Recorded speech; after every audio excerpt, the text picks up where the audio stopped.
My name is Owen, and for my entire life, I felt like a footnote in my family story. They were a family of doctors, lawyers, and businessmen. I, on the other hand, chose a different path. I worked with the community, helping people who were struggling. My family called it a hobby. They saw it as a waste of time.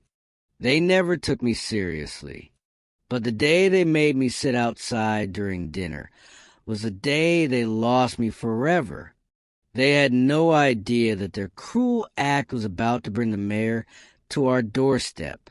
If you're watching this, drop a comment below and let me know where you're from. And if you have ever felt like you were invisible to your own family, please like and subscribe. You won't want to miss what happens next. My family dinner was a regular ritual.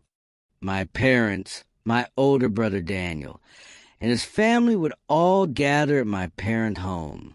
The dinners were always about success. My brother would talk about his latest promotion. My parents would talk about their investments, and I would just sit there, a quiet observer. They never asked me about my work. They never asked me about my dreams. I was just there, a witness to their perfect, successful lives. The dinner started, and my brother Daniel was at the center of it. He was talking about a new business deal he had closed, and my parents were so proud of him.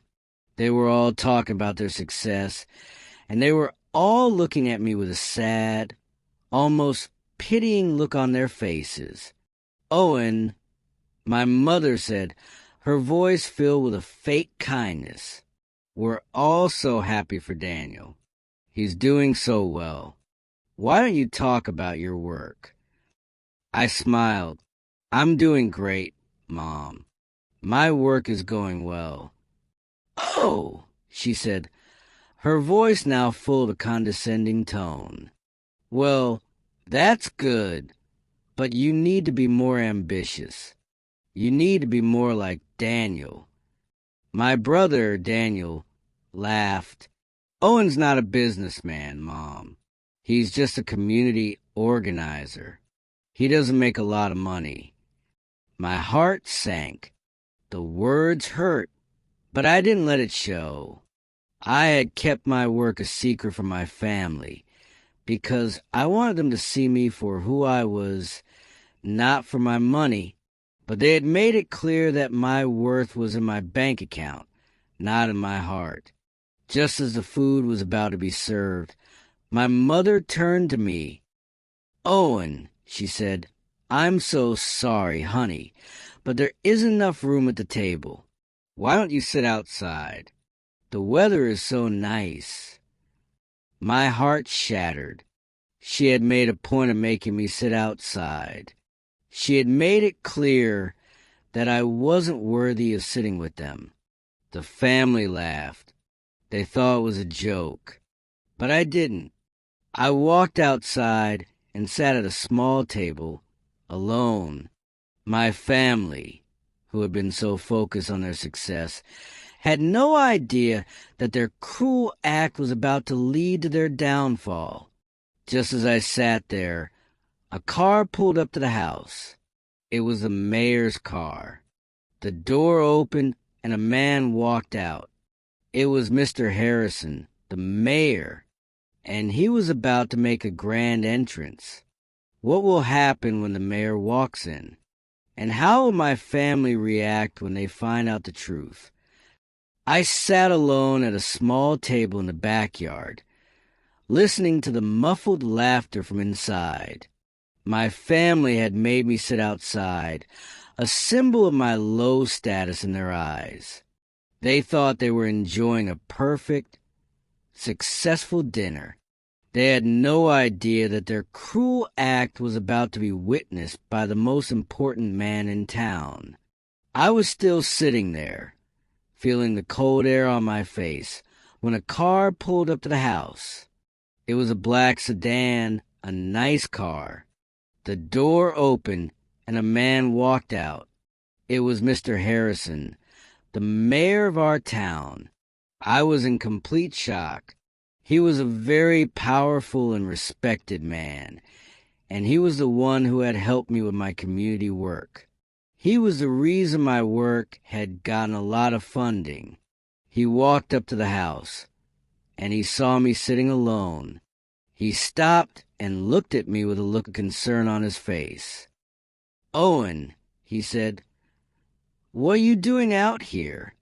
"I'm just enjoying the weather, sir," I said, a little embarrassed. He looked at the house, and he could hear the laughter and the loud conversations from inside. He understood what was happening. He walked to the door and opened it. My family was in complete shock. My brother, Daniel, was laughing and talking to the guests. My parents were so proud of him. They were all celebrating their perfect day, a day that was about to be ruined. The laughter died down, and everyone looked at the door. They saw the mayor, Mr. Harrison, and they were in complete shock. My mother, in her panic, rushed to the door. "Mr. Harrison, what a surprise. We were just having dinner." The mayor didn't look at her. He just looked at me. "I was just driving by," he said, "and I saw Owen sitting outside alone. I thought I would come in and say hello." The entire room was in a stunned silence. My family, who had been ignoring me all day, was now in the spotlight. The mayor walked straight to me, and he put his hand on my shoulder. "Owen," he said, "I have some great news. The funding for our new community center has been approved. You're going to be the new CEO." The entire room gasped. My parents' faces went pale, and my brother, Daniel, looked as if he was about to faint. The family, who had just been laughing at my poor status, was now looking at me with a mix of shock and complete disbelief. My revenge was not loud or angry. It was silent, powerful, and served on a silver platter of public respect. What will happen when I walk back into the house? And how will my family react when they find out the truth? The room was in chaos. My family, who had been laughing at me just moments before, was now looking at me with a mixture of shock, awe, and shame. My brother, Daniel, was pale. He had told me I was not a businessman. Now, the mayor of our town was standing next to me, and they all looked at me with a new sense of respect. They had no idea that their cruel words had just led to my biggest victory. I walked back into the house with Mr. Harrison, the mayor, by my side. The laughter and conversation had died down. My parents, who had told me to sit outside, were now trying to make a fuss over me. "Owen," my mom said, her voice shaking, "why didn't you tell us? We're so proud of you." I looked at her with a calm, confident smile. "You never asked, Mom," I said. "You were too busy telling me that I was not a businessman. You were too busy telling me that I wasn't worthy of sitting with you." My father, who had been silent, finally spoke. His voice was a quiet whisper. "Son," he said, "we were just teasing. We were just joking with you. We didn't mean it." I looked at him, and I wasn't angry. I was just calm. "You made me sit outside, Dad," I said. "You made it clear that I wasn't a part of this family. And in doing so, you lost. You lost the chance to celebrate with me." My brother, Daniel, who had been silent, finally spoke. "Owen," he said, "I don't know what to say. I'm so sorry. I shook my head. It's not about an apology, I said. It's about a lesson. You all laughed at me, and you made me feel like I was a failure. And in doing so, you lost. You lost the chance to be a part of my success. My revenge wasn't loud. It wasn't angry. It was a quiet, powerful act of vindication. I had proven them wrong, not just with my success, but with my integrity. I had shown them that my worth wasn't in their approval. It was in my own self-respect. I had found my vindication, not just in my business, but in my life. I had learned that my family wasn't about blood. It was about who was there for me when I needed them the most.